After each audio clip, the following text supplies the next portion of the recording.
Système de Londres, les amis, fou d'échecs, on est à 615, on va progresser, on joue contre un ami français, justement, expert tortue, qui est classé 633. Donc là, je vais vous montrer un peu les principes au niveau du système de l'ombre. Là, tout simplement, on vient développer le pion en, évidemment, en E3 après avoir développé notre fou en F4. Et on va y aller vraiment avec la base pour vous montrer au fur et à mesure comment nous aider à s'améliorer. Donc là, vient jouer le double cavalier. Euh, il y a une petite ligne qu'on peut tester ici, c'est-à-dire que je peux amener mon fou. Donc là, viens me clouer ici. Donc là, tout simplement, ce que je vais faire, c'est que je vais aller proposer un échange. Je reprends avec la dame ici. Ça, c'est des choses qui sont très courantes. On donne, littéralement, on donne le, le fou pour le cavalier. Donc on y perd un petit peu au change, mine de rien. Ici, j'ai déjà un petit louvre qui a été créé, si je peux dire. Donc j'ai déjà un espace pour mes pièces. Là vient faire un échec, mais qui ne fera pas très mal, car il suffit que je pousse mon pion. Je peux venir ici par la suite et je peux également venir clouer pour doubler mes pièces. Là, je veux garder mes deux fous car j'ai une attaque qui va quand même se mettre bien en place. Je viens mettre mon fou ici, comme mon cavalier comme d'habitude. En D2, on a un adversaire qui a roqué. Je peux venir mettre mon fou. Je pourrais presque faire... Donc là, je vais me faire de l'espace pour mon cavalier, pour ma dame. Habituellement, le cavalier, ils aiment bien aller le mettre par ici. Je vais voir si je peux pas faire un sacrifice très intéressant à ce niveau-là. Donc si je viens là, va me prendre, je peux le reprendre, va enlever sa tour, va enlever son cavalier, mais en fait, il faudrait que ma dame soit ici et que mon cavalier soit ici. Si ça peut fonctionner, je peux potentiellement faire ce sacrifice. On va essayer de le faire. On va voir si ça va marcher. J'ai besoin d'avoir le cavalier ici. Et si les échanges fonctionnent comme il faut, je peux après me débarrasser de ce cavalier en F6 pour aller sacrifier en H7. Très thématique. Sacrifice.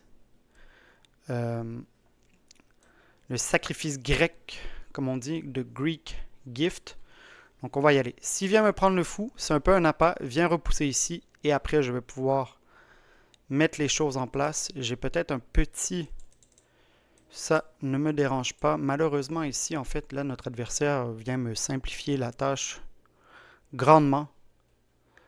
Car je peux le prendre, il me le reprend, je peux le reprendre, je l'attaque également. Je peux aller faire certaines attaques encore plus fortes. Donc, je vais y aller comme ça, tout simplement. M'a extrêmement facilité la tâche ici. Va sûrement peut-être amener sa dame. Euh, Je peux faire plein de tactiques. Là, j'ai des fous qui sont extrêmement forts ici. Là, vous voyez, malheureusement pour lui, notre adversaire n'a pas vu ses pièces en prise. Donc, pensez avoir ma pièce en prise. Le seul coup qui pouvait peut-être le sortir de la situation, c'était d'amener sa dame ici en D7. Pourquoi?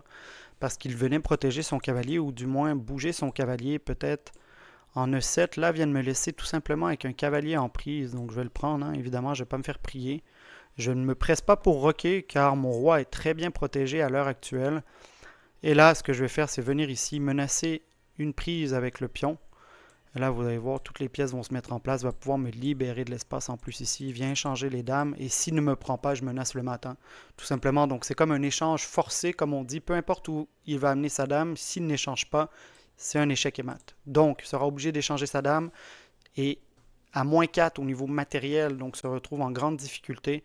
Voilà, comme je vous disais, devra nécessairement échanger. Et là, ici, si vous n'avez pas vu, j'ai un pion en prise, toutes sortes d'éléments. J'ai même pas besoin de roquer rendu là. Je peux juste amener mon roi tranquillement, soit en D2, soit en E2. Et la partie est déjà plus ou moins gagnée. Donc, comme vous avez pu voir, c'est la grande force du système de Londres. Je n'ai même pas eu besoin de forcer, si je peux dire. J'exagère, hein, évidemment, mais là, vous voyez, le problème ici, alors faites attention, parce que si je viens prendre ici, il va pouvoir m'attaquer, et là, j'aurai les deux fous en prise.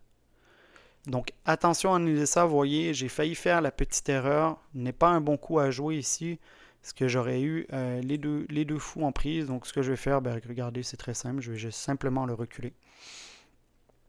simplement le reculer. Et là, bon, m'attaque. Hein, sauf que le problème, c'est qu'encore une fois, on n'a pas vu que mon fou contrôlait cette case ici.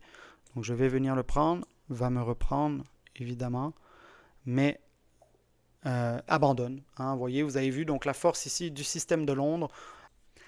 Tu adores le contenu échec, alors n'hésite pas à t'abonner à Fou d'échecs en cliquant sur le lien ci-dessous et active les notifications. On continue. C'est les premiers coups du système de Londres ici, comme vous pouvez vous en douter, mais ce qu'on veut, c'est apprendre ensemble, c'est progresser, c'est d'y aller avec les coups assez classiques pour voir justement quelles erreurs sont à éviter, comment on veut apprendre à progresser tous ensemble. Ici, vient proposer un échange. Déjà, ce n'est pas un échange qui est très favorable parce qu'il va doubler ses pions directement. Donc, je vais l'accepter. Hein, tout simplement, là, vous voyez, dans la structure de pions, déjà, c'est pas idéal d'avoir des pions doublés comme ça. Je pense pas que ce soit la chose qui soit la mieux adaptée à l'heure actuelle. Moi, je vais juste sortir mes pions ici. Bon, j'aurais pu prendre un peu plus le centre d'ailleurs, mais c'est pas bien grave. Là, on va peut-être viser cette case. Donc, ce que je vais faire, c'est que je vais venir contrôler la case ici pour m'assurer qu'il ne vienne pas ancrer son cavalier. Développer mon cavalier, roquer de manière très simple. À roquer, donc un adversaire qui a quand même suivi certains principes pour l'instant. Mais là, j'ai une cible ici, comme on dit, c'est-à-dire que potentiellement, je peux aller chercher ce cavalier. Là, vient ici, n'attaque rien ici aussi. Il va peut-être vouloir venir en B4, pardon. Ce que je vais faire, c'est que je vais sortir mon pion, contrôler la case D4 avec mon pion. Sortir le cavalier ici. Contrôler la case B4, je ne sais pas si j'ai dit B ou D4, mais peu importe. Et ici, on va venir contrôler la case D2 pour m'assurer que tout est bien sous contrôle. Et ce que je vais faire, ça va être après de rediriger mon cavalier ici, puis attaquer ce fameux pion. Viens m'attaquer. Là, attention, menace une fourchette. S'il vient là, en fait, non, menace pas une fourchette, parce que je peux le prendre directement. Donc moi, je vais poursuivre avec mon plan ici.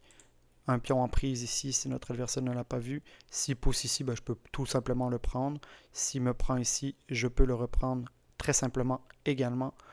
Je ne veux pas nécessairement ouvrir le pion. Donc on aime bien, il y a un principe aux échecs, on aime bien reprendre vers l'intérieur.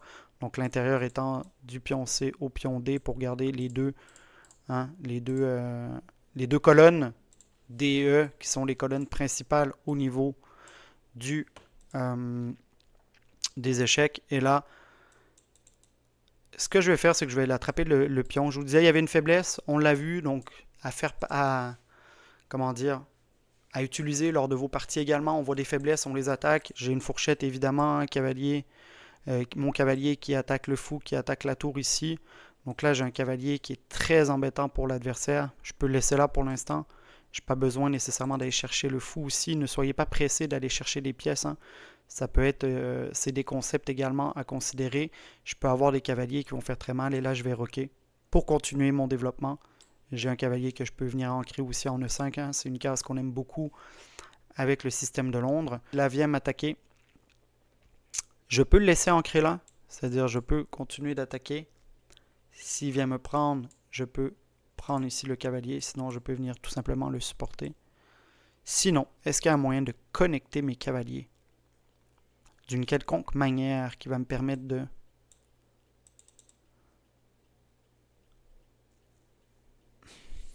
Je ne pense pas. Donc là, ce que je peux venir faire, j'ai une belle case ici, évidemment, qui est protégée, mais qui me permettrait de faire une fourchette. Je peux venir peut-être faire un sacrifice, mais pas encore, parce qu'il n'aurait pas autant de valeur. Donc là, si je pousse, il me prend. Je le prends, il peut me reprendre. Donc, je vais y aller simplement. On va mettre le cavalier à reculons. Je peux revenir me rediriger d'ailleurs ici en C5. Réattaquer cette faiblesse ici potentiellement. J'aurais pu échanger aussi, mais là je suis qu'à plus 1. J'attaque à tempo comme on dit. Bon, viens mettre sa dame ici sur le côté habituellement. C'est pas nécessairement... c'est pas quelque chose qui va vraiment me déranger. Là, va peut-être pousser son pion, aller chercher à faire quelques menaces quelconques. Je peux juste me faire un petit espace aussi. Je vais venir ici en premier. Prime abord, je vais venir ici. Éviter que le cavalier puisse venir en B4. Vu que là, on a repris avec le pion. Hein, donc c'était une case qu'on contrôlait en amont qu'on ne contrôle plus. Toutes les autres cases sont contrôlées. Donc là, elle va chercher à faire, comme je vous disais, la petite tactique là, de vouloir me clouer potentiellement. Là, moi, ce que je peux faire ici, c'est de faire une attaque à découverte Donc de venir ici, d'attaquer le pion, de l'attaquer, surtout attaquer la dame à découvert. Ne l'a pas vu, donc vous voyez le genre de tactique qui vous permet au fur et à mesure, qui vous permettra au fur et à mesure de vous améliorer, vient vous donner une dame gratuite évidemment, reprend, bon, et abandonne. Donc voilà.